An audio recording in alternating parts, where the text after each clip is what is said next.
쿠션 같은 부분들, 그리고 이런 내외관에 들어가 있는 가죽과 알루미늄 소재, 금속 천장, 반짝반짝이는 이런 LED 같은 부분들, 이런 부분들이 진짜 너무 말도 안 되게 고급스러워서 할 말을 잃을 정도입니다. 스티어링 휠의 부분인데요, 되게 재미있는 건 스티어링 휠에 드라이브 어시스트 기능, 그러니까 ADAS 버튼이 포함되어 있다라고 하는 겁니다. 예전부터 밈으로서 따졌을 때 롤스로이스가 자율주행이 왜 필요해? 왜냐면 자율주행을 할 필요가 없는데 라는 게 밈이었는데요, 얘 같은 경우에는 그게 가능하다라고 하는 게 굉장히 재미있습니다. 이 차량을 타고 50km 이상 타고 돌아다니는 게 조금 부담스러울 정도였는데, 자, 하나 둘 셋.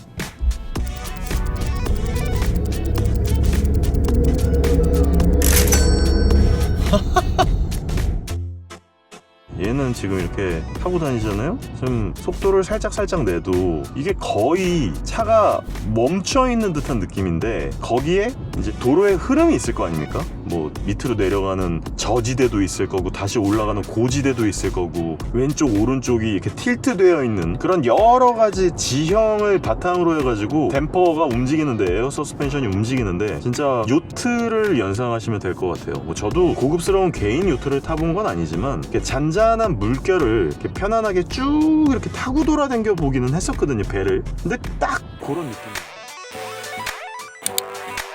주행 질감은 뭐 말할 필요가 없습니다. 엑셀러레이터를 밟았을 때 진짜 미끄러져 나가듯 나가는 이 말도 안 되는 승차감과 말도 안 되는 이런 주행 질감과, 진짜 이 전기 차량이기 때문에 느낄 수 있는 이런 주행 질감이 그야말로 롤스로이스의 진가를 확실하게 느끼게 해주는 바로 그런 부분이 아닐까라는 생각이 드는데, 이건 제가 예전에 i7 리뷰 때도 말씀을 드렸었고요, 지난번 롤스로이스 잠깐 체험했을 때 그때도 제가 말씀드렸던 내용이기는 한데, 이 전기 모터가 미끄러지듯하게 나가는 이런 부분들이 있지 않습니까? 이게 진짜 그야말로 승차감을 좌우하는 데 있어서 굉장히 큰 요소를 차지하고 있어요. NVH라고 하죠. 노이즈, 바이브레이션, 하시네스. 이 두 부분이 과연 차량의 승차감 같은 부분들의 전반적인 요소들을 완성하는 데 있어서 중요한 부분들인데, 전기차라고 하는 이 모터의 질감 자체가 그야말로 매끈하고, 이런 고급차, 특히나 이런 초고급 럭셔리 차들 있죠, 파워가 그다지 필요 없는 그런 차량부터 시작해서 이렇게 파워가 필요한 스포츠카까지, 진짜 이 진정으로 느껴지는 매끈한 주행 성능이야말로 바로 롤스로이스에 진짜 어울리는 동력 계통이 아닐까라는 생각이 들고, 그런 말씀은 예전부터 드려왔었는데 정말 멋지네요. 이런 차량을 이런 느낌으로 탈 수 있다라고 하는 게 저는 오히려 12기통의 롤스로이스보다 훨씬 더 롤스로이스답다고 느껴집니다. 이건 제목으로 넣어라. 정말로 롤스로이스다운 롤스로이스는 스펙터다라고. 야, 진짜 롤스로이스다운 롤스로이스, 이런 초고급 럭셔리 세단으로서의 승차감을 보여주고 느끼게 해줄 수 있는 거는 스펙터다라는 게 제 느낌입니다.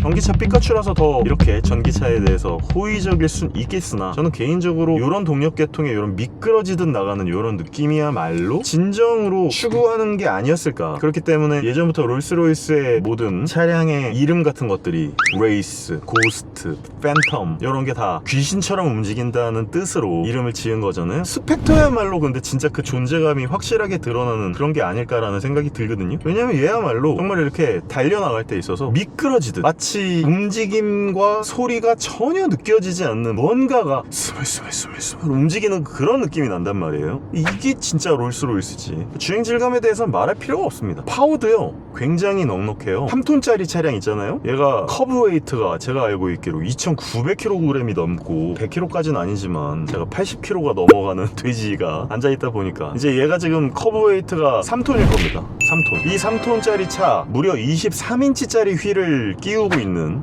이 차가 주는 승차감은 가히 압도적입니다. 말도 안 될 정도의 승차감과 완성도와 이런 주행 질감을 다 같이 보여주고 있는데, 이게 귀신이지. 이게 진짜 팬텀이 아닌가? 저는 나중에 결국은 팬텀이 이런 전기 차량으로 나오지 않을까라는 생각이 듭니다. 물론 12기통의 4비연필로 아주 부드러운 종이를 긁는 듯한 사각사각 하는 그 느낌의 내연기관을 사랑하시는 분들도 분명히 계시겠지만, 저같이 이런 전기차를 좋아하는 사람들, 전기 전기차 피카츄들은 결국 초고급 세단 혹은 초고급 파워가 또 넘치는 그런 그란투리스모 같은 차량들, 예를 들면 X7이나 혹은 롤스로이스의 컬리넌이나 혹은 벤틀리의 벤테이가 같은 그런 차량들이야말로 이런 주행 질감을 느끼게 해줄 수 있지 않을까라는 생각이 듭니다.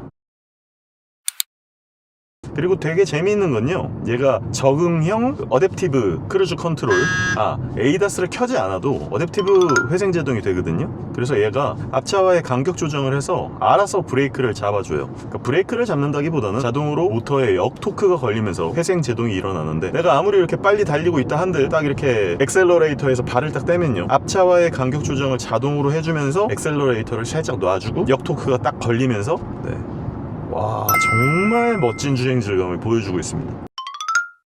이런 경험은 사실 자동차를 좋아하고 자동차를 리뷰하는 사람으로서 거의 꿈의 차라고 해도 과언이 아닌데, 진짜 제가 그 꿈을 이룬 것 같아서 굉장히 기분이 좋다는 생각이 듭니다. 엄청나군요. 그리고 이제 인테리어나 이 차량을 오래 타야만 볼 수 있는 여러 가지 디테일적인 부분을 같이 말씀을 드릴 건데, 야, 이게 지금 속도계가요 이렇게 반짝반짝반짝거려요. 그러니까 내가 몇 킬로미터를 가고 있다라고 하는 요 바늘에 반짝반짝반짝반짝거리는 별들, 차지가 되는 요런 느낌들, 몇 킬로미터를 갈 수 있다라고 하는 요런 남은 킬로미터, 요런 모든 것들이 다 너무나 럭셔리해서 그런 요소들이 이 차량의 품격을 하나하나씩 더해가고 있는데, 이게 뭐 말이 안 되는 수준이네요. 진짜 좀 재밌는 건요, 많은 분들한테 좀 미안한 얘기일 수도 있고 위화감을 조성해줄 수 있는 이야기이기도 해서 지난번에도 이 얘기를 할 때 좀 약간 조심스럽기는 했는데, 진짜 제 차량 주변에 차가 안 와. 너무 웃겨요. 재밌어요. 이런 경험을 사실 뭐 어디 가서 하겠습니까? 그리고 지금 ADAS를 켜놨어요. 심지어 ADAS를 켜놓고 롤스로이스의 3단계의 타코메터 맨 왼쪽에 이렇게 ADAS로 움직일 수 있는 이 부분들이 이렇게 보여지고 있습니다. 그래서 재미있는 주행감과 더불어서 ADAS의 느낌을 주는데 너무 재밌네요. 이렇게 터치 감응형으로 스티어링 휠에 터치를 주게 되면 여기에 뜨죠. 내가 지금 스티어링 휠을 잡았다는 표시가 뜨고, 다시 잡으라는 주황색 경고등이 뜨고 디텍팅을 합니다. 그리고 깜빡이를 켜면 오른쪽에 차가 있다라고 하는 걸 디텍팅을 해서 자동 차선 변경이 이루어지지 않지만 다시 깜빡이를 켜면 내가 지금 상황을 인지해서 자동으로 차선 변경을 합니다. 그러니까 BMW의 드라이빙 어시스턴트 프로페셔널이 그대로 들어가 있는 거예요. 이거 진짜 너무 감동인데? 아니, 제가 롤스로이스를 타고 돌아다니면서 무릎 꿇고 운전을 해도 모자랄 판국에 ADAS로 이렇게 편안하게 운전을 해도 된다고? 야, 이건 말도 안 되는 느낌인데? 깜빡이 다시 한번 켜고 들어가 보도록 하겠습니다. 자동 차선 변경입니다. 제가 차선 변경하는 게 아니에요. 그러니까 ADAS가 발전을 하면 이런 식으로 편해집니다. 아무리 롤스로이스 혹은 롤스로이스 할아버지가 온다고 한들 내가 직접 운전을 하고 돌아다니는 그 운전 피로도에 대해서는 무시할 수 없는 부분이거든요. 근데 이렇게 깜빡이를 켰을 때 자동으로 차선 변경을 해주고, 그리고 앞차와의 간격 조정을 알아서 해주고, 스티어링 휠의 조향을 액티브하게 어시스트 해주는 이런 부분들이 되게 운전 피로도를 극단적으로 떨어뜨리기 때문에 진짜 제가 봤을 때는 최고의 주행 보조 장치가 바로 이게 아닌가. 이게 주행 보조 장치죠. 그러니까 ADAS가 정말로 필요한 부분이 바로 이런 고급스러운 차량을 타는 데 있어서 진짜로 필요한 부분이 아닌가. 이건 ADAS의 항목에서 다시 한번 말씀을 드릴 거고요. 주행 질감에 대해서 마무리를 하자면, 진짜 이것보다 더 고급스럽고 편안한 안락한 주행 질감은 없다라고 해도 과언이 아닐 정도입니다. 이거는 승차감 부분과 약간 결부가 돼서 얘기를 다시 할 부분이기는 한데, i7과 가장 차이가 많이 나는 부분이 바로 이런 부분입니다. EQS도 상당히 승차감이 좋다라고 말씀을 드릴 수 있지만요, EQS도 따라갈 수 없는 정말 아주 잔잔한 물결 위를 아주 고급스러운 배가, 보트가 모터도 끄고 엔진이랑 모터 같은 거를 끄고 타력으로 싹 주행하는 그 느낌 있죠. 그 느낌으로 다닙니다, 이 차가. 와, 엄청난데요? ADAS 잠깐 한번 지금 켜보도록 하겠습니다.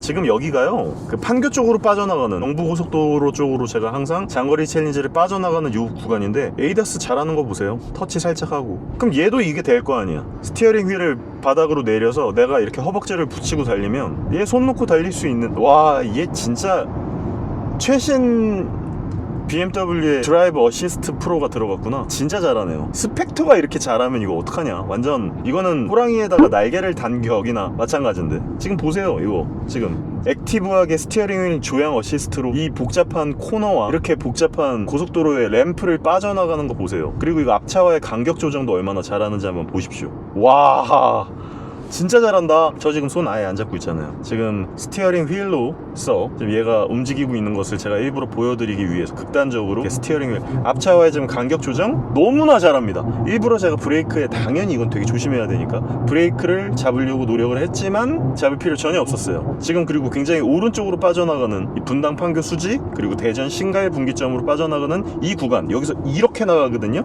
보세요. 어떻게 빠져나가는지 한번 보시면 좋을 것 같습니다. 스티어링 휠도 한번 확인해 보시면 좋을 것 같습니다. 와,